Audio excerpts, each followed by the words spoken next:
Vamos então ao Evangelho de Lucas, no capítulo 6, e eu quero ler de 6 a 11, versículo 6 de Lucas 6, diz: Sucedeu que em outro sábado entrou Jesus, ele na sinagoga e ensinava. Ora, achava-se ali um homem cuja mão direita estava ressequida. Os escribas e os fariseus observavam-no, procurando ver se ele faria uma cura no sábado, a fim de acharem de que o acusar. Mas ele, conhecendo-lhes os pensamentos, disse ao homem da mão ressequida: Levanta-te e vem para o meio. E ele, levantando-se, permaneceu de pé. Então disse Jesus a eles: Que vos parece? É lícito no sábado fazer o bem ou o mal? Salvar a vida ou deixá-la perecer? E fitando todos ao redor, disse ao homem: Estende a mão. Ele assim o fez, e a mão lhe foi restaurada. Mas eles se encheram de furor e discutiam entre si quanto ao que fariam a Jesus. E é tremenda esta palavra, porque aqui nós temos alguns ingredientes acerca das pessoas que estavam envolvidas naquela situação que acontece dentro de uma reunião de pessoas que supostamente criam em Deus e que estavam ali cumprindo a sua prática constante, de religião, de religiosidade. Eles se reuniam nas sinagogas todos os sábados, e Jesus, se você acompanha nos evangelhos, Jesus sempre estava nos ajuntamentos dos sábados, ou seja, Jesus ele estava nas reuniões corporativas maiores, mas Jesus também ele ia de casa em casa. Muitas vezes Jesus aparece na casa de alguém, e Jesus também ele trabalhou e ministrou caminhando pelas ruas. Então em todas as dimensões Jesus estava reunido. Muitas pessoas acham que é inútil fazer parte de uma reunião assim, mas Jesus ele sempre esteve em reuniões assim. Todos os dias de reunião ele estava lá, e ele estava lá para ensinar, ele estava lá para operar o seu ministério, ele estava lá para confrontar as pessoas, ele estava lá também para marcar algo de uma maneira sobrenatural na vida de muitas pessoas, como nós podemos ler ao longo da Bíblia.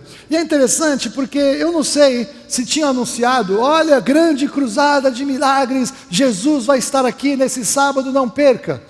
Provavelmente esse homem, ele não sabia que Jesus ia estar naquela sinagoga, naquele sábado ensinando, mas o fato é que ele tinha uma limitação física, ele tinha um defeito na sua mão direita, mas ainda assim ele estava lá buscando Deus, buscando o ensino da Torá, buscando estar perto daqueles que ensinavam, e ele estava presente naquele lugar. E quando Jesus chega e começa a ensinar, nós vemos então Jesus interessado em trazer para todo aquele povo a revelação da verdade da palavra de Deus, e não da religião. Jesus ele estava focado em falar a verdade acerca do seu reino. Ele estava interessado em falar quem ele era, ele estava interessado em revelar o que ele tinha vindo fazer, e ele já a partir da lei, ele trazia sempre ensino e revelação para que eles entendessem que ele era o Messias. Mas veja que os líderes religiosos, eles não estavam preocupados com aquela pessoa que estava lá com uma deficiência, com um problema, com uma limitação. Eles não estavam preocupados com as pessoas, eles estavam preocupados de confrontar o que Jesus estava falando. Eles estavam querendo pegar alguma coisa errada na fala de Jesus, porque eles estavam se levantando contra Jesus, porque o ministério de Jesus estava confrontando a religião como eles praticavam. Então eles estavam lá não preocupados com pessoas, mas eles estavam preocupados com o que Jesus ia fazer no sábado, porque Jesus já tinha curado no sábado, Jesus já tinha trazido revelação acerca de quem ele era, lendo Isaías no sábado. Então as pessoas estavam mais preocupadas com a forma do que com as pessoas. E aí quando Jesus, conhecendo o coração deles, ele olha para aquele homem com aquela limitação. É tremendo, porque o que ele disse para ele, no versículo 10, ele olhou então para todos que estavam ao redor, colocou aquele homem no meio, colocou todas as pessoas ao redor, ou colocou ele no meio de todas elas, e o que ele falou para aquele homem é algo que parece que não faz sentido. A limitação daquele homem é que ele não conseguia estender o seu braço. E o que Jesus fez? Jesus não curou, ou seja, ele não declarou uma palavra de saúde naquele braço, ele não profetizou, ele não fez uma oração, ele olhou para ele e falou: que estende a tua mão, estende a mão. E ele assim o fez, e a mão lhe foi restaurada. O que é tremendo é que a religião, ela foca nos limites, mas quando o Senhor fala comigo, com você, Ele fala para você fazer aquilo que você acha que você não consegue fazer. aquilo que é uma limitação, uma impossibilidade. E ele traz então uma palavra de fé, que nós muitas vezes pela lógica nós olhamos e falamos, não posso fazer isso, o senhor não sabe que eu tenho uma limitação desde que eu nasci, eu já tentei várias vezes, é impossível fazer isso. Ele podia racionalizar, não podia? Ele podia não estender a mão, porque Jesus falou, talvez ele não soubesse exatamente quem era Jesus, ou talvez ele soubesse quem era Jesus e não tinha visto Jesus curar. O fato é que naquele momento que Jesus falou para aquele homem o que era um absurdo, o que era uma impossibilidade, estende a mão. Mas porque o homem creu, ele fez o que era impossível para ele. Porque aquele homem creu na palavra do Senhor, ele recebeu o que era impossível de receber pela religião, pela reunião religiosa, mas ele recebeu pelo poder do nome de Jesus. Entenda, na Bíblia, muitas vezes, ou muitas vezes não sempre, enfermidades naturais, elas são manifestações de enfermidades espirituais. Na Bíblia, por exemplo, a lepra sempre foi uma figura do pecado. A lepra é uma marca, sempre tem um significado simbólico no pecado. Na Bíblia nós encontramos pessoas que não tinham visão, que não tinham audição, que não tinham fala. E estas manifestações naturais e físicas, elas revelam posições espirituais. O pecado trouxe consequências naturais, físicas, emocionais e espirituais. Não é necessariamente o pecado de alguém que tem uma limitação, não é necessariamente o pecado dele, mas é que toda a humanidade pecou, e toda rejeição à vida do Senhor trouxe toda a consequência em oposição àquilo que Deus efetivamente é.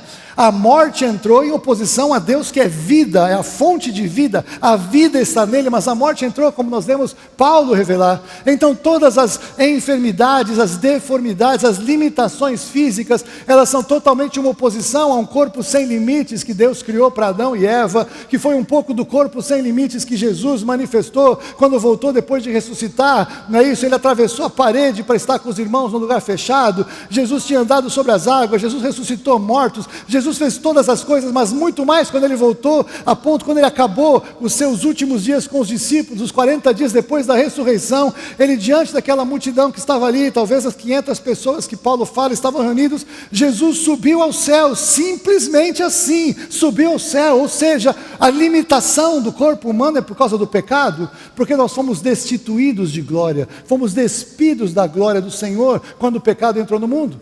Então todas as enfermidades do mundo natural, elas falam acerca de enfermidades espirituais. Nós temos algumas limitações que nós precisamos tratar. Eu quero ver com você algumas delas hoje, para a gente entender o que Deus quer fazer na sua vida nessa manhã, e o que Deus vai fazer através deste ministério, a partir desse dia, em nome de Jesus. Mas veja, no meio do texto, Jesus fala uma coisa que eu achei tão tremenda, quando ele estava discutindo com aqueles homens, no versículo 9, ele disse assim: então Jesus disse a eles, que vos parece? É lícito no sábado fazer o bem ou o mal? Salvar a vida ou deixá-la perecer? E essa pergunta de Jesus é a pergunta crucial para você e para mim. O que nós vamos fazer? Nós vamos fazer o bem ou vamos fazer o mal? Nós vamos salvar vidas ou vamos deixá-las perecer? Quando alguém passa perto de nós, e se nós estamos com a mão encolhida, e nós podemos fazer o bem, mas não fazemos o bem, nós fazemos o mal. Porque se o bem está em nós, se Jesus está em nós, se o poder dele está em nós, e nós podemos fazer o bem e não fazemos, nós estamos retendo um milagre, estamos retendo a bênção do Senhor na vida daquele que está ao nosso lado, daquele que o Senhor nos traz para perto. Mas, pior do que isso, se nós não falamos do Evangelho, se nós pregamos, nós damos a oportunidade para a vida ser salva, mas se nós não falamos nada, nós deixamos a vida perecer, a vida daquela pessoa vai continuar no caminho de morte, em que todos os seres humanos estão quando nasceram. Todos os seres humanos, quando nasceram, já estão no caminho de morte, já estão numa sequência que, se não fizerem nada, se não encontrarem a Jesus como Senhor e Salvador, estão condenados. E o Senhor prega através de quem? Da minha vida e da sua vida. Nós somos. Mas se nós nos mantivermos como aquele homem com uma limitação, então não física, mas emocional, eu não sei falar, eu não posso falar, O que ele vai pensar de mim? Como é que eu vou começar essa conversa? Se nós colocarmos as nossas limitações para o Senhor, para explicar por que a gente não faz a diferença ao redor, provavelmente a resposta do Senhor eu sei qual é, eu já vou dar para você já. Então veja, esta questão de fazer o bem ou fazer o mal, esse é nosso chamado como igreja. E nós somos chamados para fazer o bem para todos aqueles que estão ao nosso redor. Somos chamados para trazer a palavra de salvação para todos que estão ao redor. Só que você e eu não salvamos ninguém. Quem salva ou quem não salva é o Espírito Santo de Deus, amém? Se você prega e a pessoa fala, não quero, amém para a sua vida, não amém para quem rejeita, porque o seu limite, o meu limite é pregar. Quem convence do pecado, justiça e juízo é o Espírito Santo, é Ele que converte, nós não convertemos. Mas se nós não pregamos, como é que alguém vai ouvir o Evangelho? Qual é a sua limitação? Talvez não é opressão demoníaca, não é libertação que você tem que fazer, não é nada disso. É você decidir crer, é você decidir obedecer o que o Senhor tem para fazer em você e através de você, para a glória dEle. Baixe sua cabeça, feche os seus olhos. Eu quero falar para você algo muito sério, e para você que está em casa também. Mas você que está aqui hoje é um dia profético para este ministério.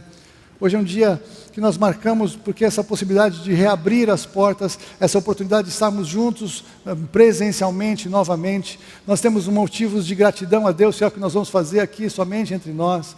Mas eu quero que você entenda que essa palavra, ela é uma palavra que ela é uma palavra profética, porque ela pode passar por você e não te alcançar, e ela não vai funcionar como um ensino.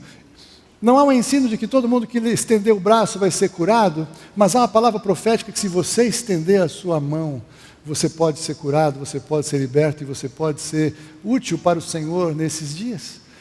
E eu sei que alguns de vocês, com certeza, estavam lutando com alguma coisa, como eu lutava quando eu era garoto e falava, não vou, não dá, não é comigo, não quero, não posso. Mas se o Senhor falou com você hoje, eu quero fazer como se fosse Jesus falando para você. Você que tinha essa limitação, você que estava com a sua mão encolhida para não tocar ninguém, para não fazer a mão, não fazer diferença na vida de ninguém. Se o Senhor tocou hoje o seu coração, eu vou te convidar a fazer um gesto profético. Estenda a mão direita para o céu, para Jesus, falando, eu entendi e eu quero. Aleluia, aleluia. Jesus estendeu e Deus estendeu. Glória a Deus. Aleluia. Sabe por que isso é precioso, querido, querida? Porque Jesus, Ele amou tanto você, que a maneira dele manifestar o seu amor por você, Ele estendeu os braços naquela cruz. E porque Ele estendeu os braços naquela cruz, você pode ser liberto hoje do que te prende. O Espírito Santo já foi dado, ele vai sendo derramado sobre você, ele vai te fortalecendo para fazer o que ele te chama a fazer. Estende a mão mais um pouquinho. Porque enquanto você está com a mão estendida, dizendo para o Senhor, eu estendo a mão para o Senhor. Você precisa do socorro do Senhor para isso, não é verdade? E a palavra de Deus também diz que o Senhor não está com a sua mão encolhida, que Ele não possa estender para te pegar pela mão e te tirar desse lugar onde você está. O Senhor, vendo a sua mão, Ele estende a mão para fazer aquilo que só Ele pode fazer e você não pode. Louvado seja o nome do Senhor. Pai, eu te louvo por cada um que está com a mão estendida nesse momento. Pai, eu não preciso nem saber o que o Senhor quer fazer na vida deles, porque não é assunto meu, eu fiz o que eu tinha que fazer. Mas eu creio que tudo aquilo que o Senhor quer fazer nesta manhã na vida dos meus irmãos e das minhas irmãs, eu tenho certeza que hoje aqui começa algo novo. Ou na verdade, começa algo que já era antigo e que estava esperando um dia em haver uma liberação, um dia para ver uma declaração profética, um dia para ver uma marca, uma data de mudança. Então eu oro para que em nome de Jesus, o Senhor opere nestas vidas o que só o Senhor pode fazer para a tua glória. Eu oro para que assim seja e porque eu creio, em nome de Jesus, amém.